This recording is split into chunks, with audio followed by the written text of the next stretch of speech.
Hey everyone, and welcome back to PodZahra. So, what's today's episode about? You've guessed it. Studying English without actually studying English. But this time, it's all about drama. If you're listening to this, chances are you've spent countless nights burning the midnight oil studying English till your coffee's gone cold and your eyes are strained only to feel nothing. But what if I told you the best English class of your life doesn't happen in classroom? Because honestly, who needs boring textbooks when you can just pick up English from brazen meltdown, furious landlords, and screaming toddlers? Say yes to the dress, Judge Judy, and Super Nanny aren't just guilty pleasures. They're secret language lessons in disguise. See, English classes are great. I got nothing against them. They can give you structure, grammar, and accountability. However, what they can't always give you is emotion. And without emotion, your brain doesn't fully learn language. Let's talk about the science behind that, because once you understand what's going on inside your brain, you'll never feel guilty about just watching TV again. When you watch something emotionally intense, say a bride crying cause a mom just called her too curvy fillets, or Judge Judy scolding someone for suing their roommate over a blender, your limbic system wakes up.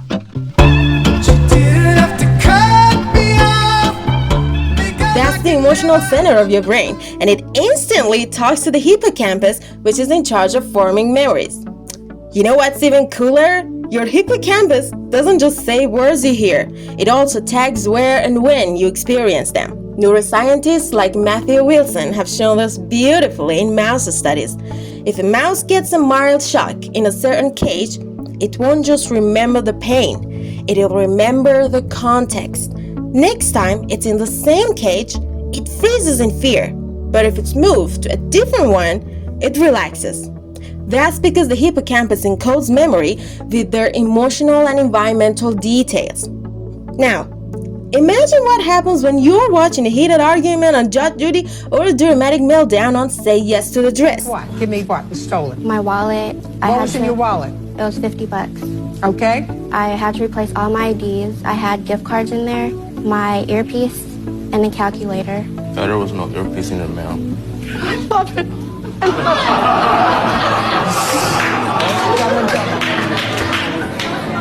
Judging for the plaintiff for the amount of $500. That's what I think it's worth, madam.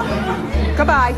Your brain links the expressions you hear to the emotional and visual context of that moment. Later, when you need that phrase, your brain effortlessly replays the same emotional scene, helping you retrieve the words more naturally. Amygdala, the memory booster.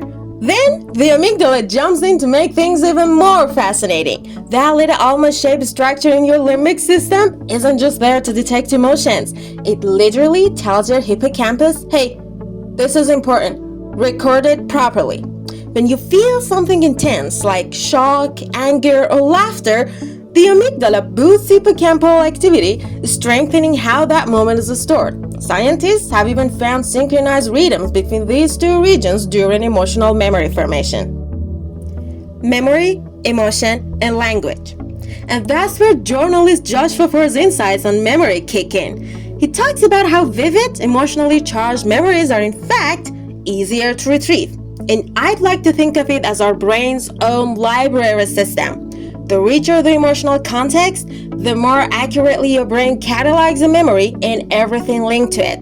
Later, when you try to activate the same vocabulary while being in a similar emotional state, your brain can navigate straight to the right shelf instead of searching blindly through endless rows of information. So, when you're watching a wild episode of Judge Judy and the defendant says something outrageous, or the mother-in-law in Say Yes to the Dress drops a cruel comment, that burst of emotion you feel, it's a biological highlight marker. Your amygdala flags, your hippocampus binds it to the moment, the words, the accent, the emotional charge, and boom! The English you heard in that scene becomes easier to recall later. You're not just memorizing vocabulary, you're emotionally coding it into your brain's long-term storage. Learning like a toddler. This is exactly how toddlers pick up their native language, through real, emotionally charged experiences. They don't sit there memorizing grammar rules. Their brains naturally absorb language as life happens around them. Now, we obviously can't rewind time and go back to our childhood and grow up in another country, but thanks to technology, we can in fact immerse ourselves in English-speaking content that triggers those same emotional responses in our brain. What is going on here? Like, what is this? What is any of this? I don't understand what's going on. Hello? Are they Follow. Okay, I'm following. Okay. Choked your chicken? Ew. No. I mean, yes. I don't know.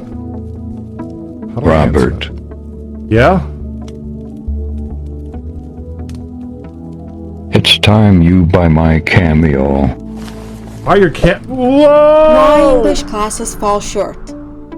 And this is where merely relying on English class fails you. It's not that classes are bad, again, they're essential, but they can't constantly activate your emotional brain circuits. You don't get that rush of surprise, joy, or frustration that your brain needs to tag a memory as important. That's why an emotional TV show, whether funny, dramatic, or outrageous, gives you far stronger language memory than a calm grammar lecture ever could. See, human memory, unlike that of a computer, doesn't just store data, it prioritizes meaning and emotion.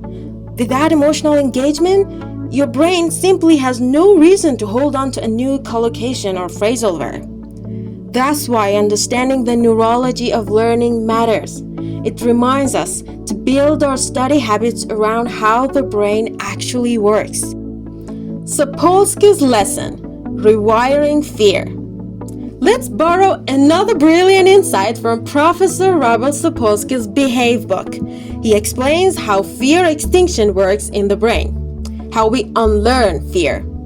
Picture a mouse that's been conditioned to freeze whenever it hears a certain tone because it used to be followed by a mild shock. Later, when the tone plays without any shock, the mouse slowly stops freezing. Neurologically, what's happening is remarkable. One set of neurons in the amygdala had learned to associate that tone with danger, but another set, influenced by the frontal cortex, gradually learns the opposite. These two groups inhibit each other until the new learning takes over. And here's the key part. The brain doesn't forget that something was scary. It actively learns that it isn't anymore. Now think about how this applies to language learning. For many of us, English, or any foreign language, has been wired into our brains as something stressful. Exams, grades, judgment, embarrassment, all that conditioning built a neural pathway that links English with anxiety. But when you start learning through relaxed, emotionally safe environments like lighthearted reality shows or familiar daily interactions, your brain begins its own version of fear extinction. Neuron by neuron, it relearns that this sound, this language, this experience isn't dangerous at all. It's safe. It's even fun. Each time you laugh at a Judge Judy reaction or feel empathy for a bride in tears, you're literally rewiring your limbic system and frontal cortex to associate English with safety, humor, and connection, not stress. That's how real lasting learning happens, not by force, but by safety and repetition. Anxiety versus focus. The real science. Professor Paul Bloom notes in his Yale Introduction to Psychology lecture that recall is often easier when the learning context or internal state matches the retrieval context. What? Okay, let me give you his examples. Something learned on a train is easier to recall on a train. Something learned while being depressed is easier to recall when depressed. We might hear that and think, great, so if I'm anxious while studying English and anxious while taking the English exam, I'll remember better? All I have to do is be anxious, which I already am? Don't fall for that trap. Decades of research show the opposite. Attentional control theory explains that anxiety disrupts goal-directed attention and makes you more distractible, which impairs performance on demanding tasks. Meta-analysis of test anxiety likewise shows a reliable negative relationship between high test anxiety and exam outcomes. So, the goal isn't to recreate anxiety. It's to create emotionally congruent but low-threat learning contexts. That's exactly what cozy, dramatic shows can do. They give you emotional hooks without the real-world threat, allowing your brain to re-encode English as familiar and safe rather than frightening. A process very similar to fear extinction wiring we talked about earlier. Dopamine, your brain's save button. Now let's sprinkle some dopamine, your brain's reward chemical. Every time you feel curiosity, like when you're wondering that the super nanny can actually help this completely overwhelmed family. Joy, like when a kind-hearted bride finally finds her dream wedding gown within her budget. Or even frustration, like watching a police body cam video where an adult is whining like a child and turning a simple DUI test into a full-blown drama. Your dopamine levels spike. This neurotransmitter helps your neurons fire together and form new connections, a process known as synaptic plasticity. So, when you laugh at a sarcastic comment from Judge Judy, who gasped during a shocking scene and say yes to the dress, dopamine tells your brain, hey, keep this. This is actually fun. This is worth remembering now. That's why, neurologically and endocrinologically speaking, emotional, engaging shows help you acquire English effortlessly. The brain wants to remember what feels rewarding. Psycholinguistics, the personality of language. Let's peek inside human brain through the lens of psycholinguistics. This perspective is unfairly underrated, because most people don't realize language isn't just grammar and words, it's personality. Each language carries its own rhythm, tone, and emotional color. When we speak our mother tongue, we're not just communicating, we're being ourselves. Our accents, gestures, and even sense of humor are wired into that linguistic identity we acquired through lived experiences. This isn't just poetic talk. Studies from psycholinguists like François Grosjean and Aneta Pavlenko show that bilinguals often describe themselves as having slightly different personalities depending on which language they're using. Why? Because each language activates unique emotional and neural patterns. That's why speaking a foreign language can feel alienating at first, like wearing someone else's skin. But when you watch real people using that language, their tone, their expressions, the way they react and argue, your brain starts building a second identity. Little by little, you begin to predict how you would sound, behave, and even feel if you had grown up in that environment. So when you binge watch a mix of different shows, you're not just improving your English, you're sculpting the version of yourself who lives in that language, becoming your English self. Bit by bit, English stops feeling foreign. It becomes an environment your nervous system recognizes and a place you belong to. One where you can speak, react, joke, and feel naturally. The big takeaway: drama, dopamine, and identity. So, what's the big takeaway? That watching drama in English isn't just entertainment. It's your brain's secret language gym.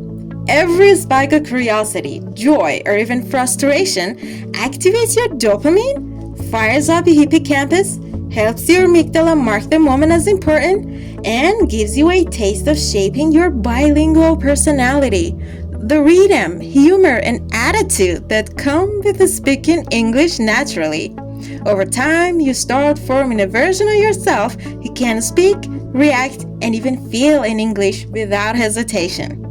So next time you sit down to binge watch Super Nanny, Judge Judy, or Say Yes to the Dress, don't just watch. Immerse yourself. Let the drama guide your neurons, sculpt your English identity, and transform learning from a chore into an experience your brain actually loves. The real magic of drama. Because here's the truth. The more alive and engaged your brain feels, the faster, more naturally, and more confidently you will speak. And that is the real magic of drama. Alright, that's it for today's dive into drama, dopamine, and your English brain. If you enjoyed this episode, don't forget to subscribe, hit the bell, and share it with a friend who's struggling with English or just loves a good reality TV meltdown. Thanks for listening, and I'll see you in the next episode.